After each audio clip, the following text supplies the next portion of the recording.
გამარჯობა. დროსთან ერთად უფრო და უფრო ცოტა ტერმინი რჩება ქართულ ოცნებას პროპაგანდის წარმოებისთვის, ერთი არის deep state და მეორე სუვერენიტეტი.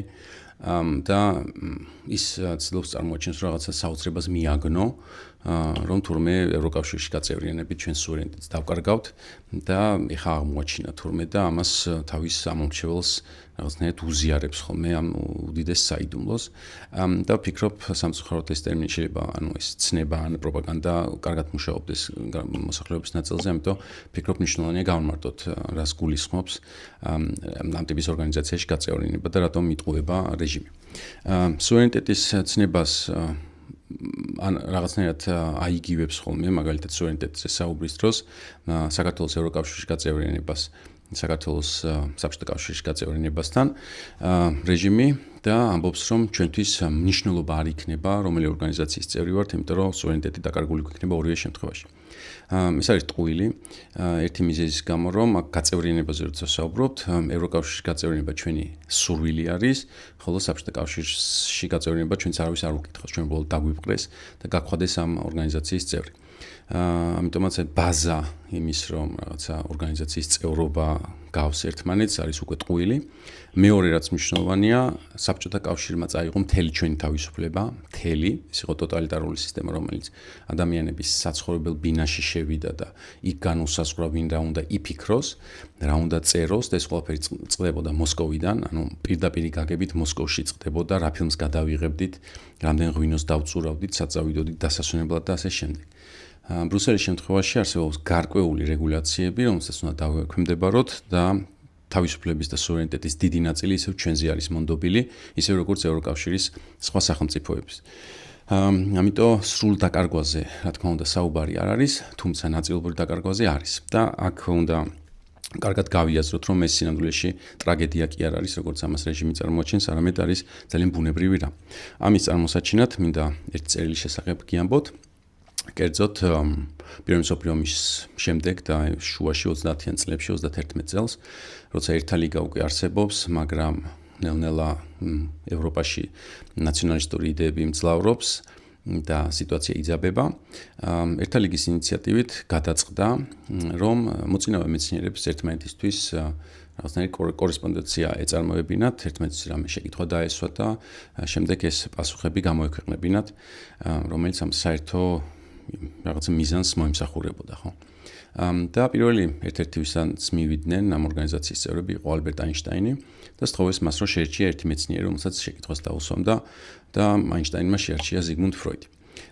და ეს ცნობილი წერილი, რომელიც 33 წელს გამოქვეყნდა, მას ქვია რატომ ომი და აინშტაინი უსვავს ზიგმუნდ ფროიდს შეკითხვას, თუ რა არის იმის მიზეზი, რომ ომები ხდება. მე მეცნიერი ვარ სხვა მიმართულებით, რაღაცები შემიძლია ვთქვა, მაგრამ აი ფსიქოლოგიურ დონეზე ვერ ახსნით და იქნებ შენ გამცე პასუხი.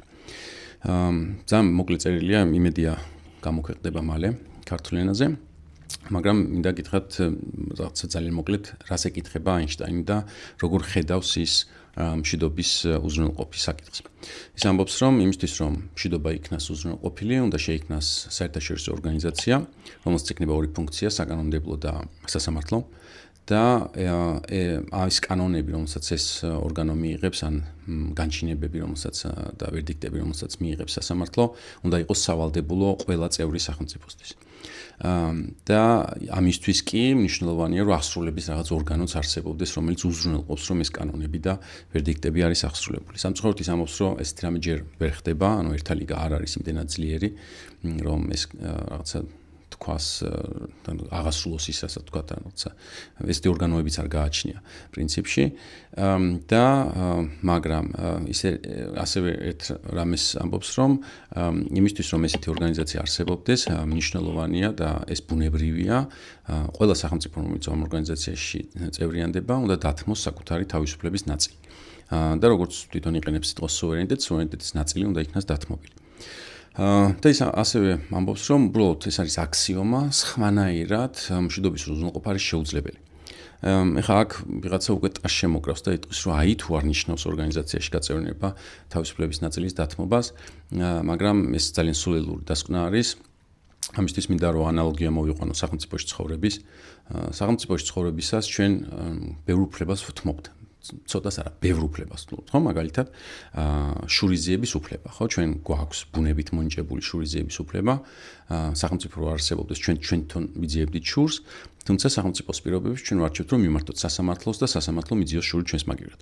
რა ვიცი, იარაღის დარების უფლება არა მაქვს მე მაგალითად ეხა, რომელიც წესი და რიგი სახელმწიფო რო არსებობდეს მექნებოდა იარაღი, ანუ არ შემზღუდავდა, მაგრამ ეხა დათმობილი მაქვს, ხო? არ ვიცი, რამდენი რამეც გინდა შეგიძლიათ მისდიოთ, სადაც სახელმწიფო არსებობს, იქ რაღაცა უფლებები აქვს წაღებული ჩვენგან. მაგრამ რატო ვქენით ეს ადამიანებმა? იმიტომ რომ უფლებების სანაცვლოდ, идеალურ შემთხვევაში და საქართველოში კონკრეტულად, ჩვენ ვიღებთ უფრო დიდ სიკეთეს, ხო, რომელიც არის უსაფრთხოება, ჰარმონია, ჰარმონიული თანაცხოვრება ერთმანეთში და ასე შემდეგ. აქედან გამომდინარე, ჩვენ როგორც მოქალაქეებმა ვიცით ფასი ჩვენი უფლებების და ჩვენ თანახმანი ვართ ჰარმონიის სანაცვლოდ ეს უფლებები დავთმოთ. ვეძახით თუ არა ამის გამო ერთმანეთს მონებს, არ ვეძახით. ეძახიან თუ არა ქართული ოცნების წევრები მონებს ერთმანეთს იმის გამო რომ მაგალითად სასამართლო არსებობს და სასამართლოს მიმართავენ ხოლმე იმის მაგალითად რომ თავად ძიძიონ შური, არ ვიცი ხანდახან ალბათ კი, მაგრამ როგორც წესი არა, ხო? ამიტომ გაიგივება თუ რაღაცა სუვერენიტეტის დათმობის მონობასთან გაიგივება, იგივე იქნებოდა რომ ვთქვათ რომ სახელმწიფოში მოქალაქე არის მონა მხოლოდ იმიტომ რომ კანონები არსებობს. სუვერენიტეტის აბსოლუტური დათმობა საბჭოთა კავშირის შემთხვევაში რაც მოხდა, ეს იყო გაიგივებული მონობასთან, როგორი უუფლებოც იყო ადამიანი საბჭოთა კავშირში, აი ეგეთი უფლება იყო საქართველოს საბჭოთა კავშირში და ამ მხრივ მონობა იყო, მაგრამ ევროკავშირში გაწევრიანება გულისხმობს სუვერენიტეტის ნაწილის დათმობას, რაღაცა თავისუფლების ნაწილის დათმობას, შესაბამისად ის ვერ იქნება მონობის მდგომარეობასთან გაიგივებული, ხო? თან უნდა გავიაზროთ რა ტიპის უფლებების დათმობაზეა საუბარი. მაგალითად, უნდა კონდეს თუ არა საქართველოს იმის უფლება, რომ დაიჭიროს ყველა, ვინც უნდა მართლ რეჟიმს და მისცეს მიუსაჯოს ციხე იმდენი, რამდენიც უნდა. ამის უფლება ჩვენ უნდა კონდეს თუ არა სახელმწიფოს მაგალითად და არის სახელმწიფოები, რომელშიც აქვთ რეჟიმებს ამის უფლება, ევროკავშირი გეუბნება, რომ თუ ჩვენი წევრი გახდები, ამის უფლება ვერ გექნება, იმიტომ რომ სასამართლო უნდა იყოს თავისუფალი. გვაქვს თუ არა უფლება რომ მაგალითად ბავშვები სიღარიბეში ცხოვრობდნენ თუ სახელმწიფოს აქვს ვალდებულება რომ ხელი შეუწყოს მათ კეთილდღეობას, განათლება მისცეს მათ და სოციალურად დაუცველ ბავშვებს დამატებითი პროგრამები შეუქმნას იმისთვის რომ უბრალოდ შიმშილში არ ცხოვრობდნენ ბავშვები. ევროპული გაერთიანებული სივრცე გულისხმობს რომ ბავშვთა უფლებები უნდა იყოს დაცული უფრო ვიდრე მაგალითად ეს იქნებოდა რომელიმე სხვა ქვეყანაში სადაც არის ბავშვები მუშაობენ მაგალითად ადრეული ასაკიდან და კაცი არაა პატრონი, ხო? ამიტომ პრინციპში რა ტიპის უფლებების დათმობასაც ევროკავშირი გთხოვს, ეს არის სასიკეთო ჩვენთვის, მაგრამ აქ ერთი ნაბიჯი წინ უნდა წავიძიოთ, ალბერტ აინშტაინი ამბობს, რომ ასეთი ტიპის ორგანიზაციის შექმნა ზუსტად იმიტომ იქნება პრობლემური ბევრი სახელმწიფოსთვის, რომ ის სუვერენიტეტის ნაწილის დათმობას გულისხმობს, ვინაიდან ყველა სახელმწიფოში არსებობს მცირე ჯგუფი ადამიანთა, რომელიც არავითარ შემთხვევაში ესენი არიან power hungry იყენებს რაღაცა ძალაუფლების მოყვარული პატარა ჯგუფი, რომელიც არ დათმობს სუვერენიტეტს, იმიტომ რომ ეს ავტომატურად ნიშნავს მისი ძალაუფლების დათმობასაც, მისი ძალაუფლების ნაწილის დათმობასაც. და ეს ძალიან ლოგიკური რამ არის, იმიტომ რომ როგორც თქვი, თუ სასამართლო შეზღუდული იქნება ევროკავშირის მიერ, ეს ნიშნავს, რომ რეჟიმი, ანუ ის ვისაც დღეს აქვს ძალაუფლება, ვერ გაასამართლებს ყოველას თავის გემოზე. თუ პოლიციას არ ექნება უფლება, რომ ცემოს ვიღაცა, იმიტომ რომ ევროკავშირის რეგულაციები ითხოვს ამას, მაშინ ის ძალაუფლება, რომელსაც დღეს იყენებს ბოლომდე, როდესაც მომიტინგეებს ესე უმოწყალოდ ცემს, ამას ვეღარ გამოიყენებს ძალაუფლების მატერიალი და რაც მნიშვნელოვანია, აინშტაინი ამბობს, რომ ამას ყველაფერს ეკონომიკური საფუძველი აქვს, იმიტომ რომ თუ ჩვენ გავხდებით ერთიანი ევროკავშირის რაღაცა კულტურული და პოლიტიკური თუ ეკონომიკური სივრცის წევრი, ჩვენ მაშინ ვერ შეძლებენ ჩვენი პოლიტიკოსები, რომ როგორც უნდათ ისე გადაუფორმონ ერთმანეთს მიწები, ტყეები, ჩუქნონ ტენდერებში საკუთარ ბიძაშვილებს გაამარჯვებინონ, არ ვიცი, ულიმიტო რაღაცა ისინი კონდეთ პრივილეგიები სახელმწიფო მოხელეებს, რა ვიცი, მანქანები, ბენზინი და ასე შემდეგ და ეს სოციალური უთანასწორობა რაც ჩვენთან არსებობს, იქნება აღმოფხვრილი შესაბამისად ეს ელიტები ვერ ამ ფუფუნებას რაღაცნაირად ვერ მოიხვეჭენ, რომლისთვისაც პრინციპში არიან პოლიტიკაში. ამიტომაც აინშტაინი ამბობს, რომ ეს პატარა ჯგუფი სანამ იარსებებს, მანამდე ეს სუვერენიტეტის არდათმობის ცნება იქნება წინ წამოწეული და ეს ჯგუფი ყოველთვის შეეცდება, რომ არ გახდეს ორგანიზაციის წევრი, რომელიც შეუზღუდავს მას უფლებებს ან დაათმობინებს ქვეყნის სუვერენიტეტის ნაწილს, რაც ერთი და იგივე არის. და შემდეგი შეკითხვა, რასაც სვავს ფროიდთან არის, თუ რისი საშუალებით ახერხებს ეს მცირე ჯგუფი ამხელა რაღაც ადამიანთა უფრო დიდ ჯგუფზე ძალაუფლების მოპოვებას და მათ მართვას და ის ამბობს, რომ ეს არის სამი მიზეზი არის, ეს არის სკოლა, მასმედია და ხანდახან ეკლესია. და სწორედ ამის საშუალებით ის ადამიანთა გონებას იკავებს და რაღაცებს აჯერებს, რომელიც სინამდვილეში არც არსებობს.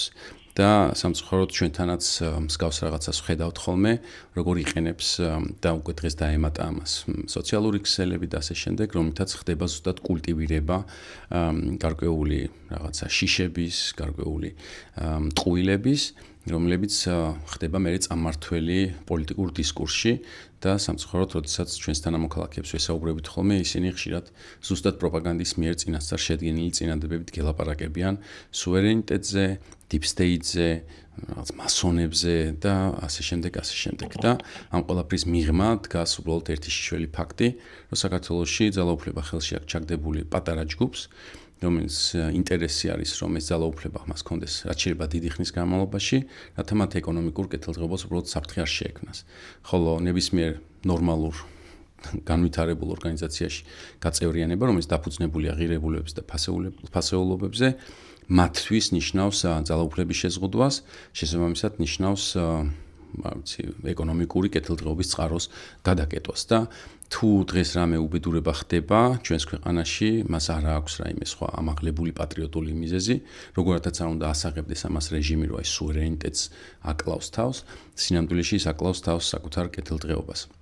ამას თუ კარგად გავიაზრებთ და მივხვდებით, რომ სინამდვილეში ევროკავშირის გაწევრიანება ჩვენთვის ბევრად უფრო მეტი სარგებლის მომტანი არის პირველ რიგში უსაფრთხოების თვალსაზრისით და შემდეგ უკვე ვთქვათ ეკონომიკურ თუ სხვა ჭრილში, ვთქვათ უფლებრივ ჭრილში, მით უფრო რაღაცნაირად ნაკლები ძალა იქნება რეჟიმის პროპაგანდას ამ სუვერენიტეტის დაკარგვის შიშის მიმართულებით და თუ ამ ძალას გამოვაცლით, საბოლოო ჯამში შერჩება რეჟიმი საკუთარ თავთან შიშვლად და უბრალოდ იქნება შიშველი ფაქტი, რომ ეს არის ეკონომიკურად დაინტერესებული მცირე დაჯგუფება, რომელიც უბრალოდ ართმობს ძალაუფლებას.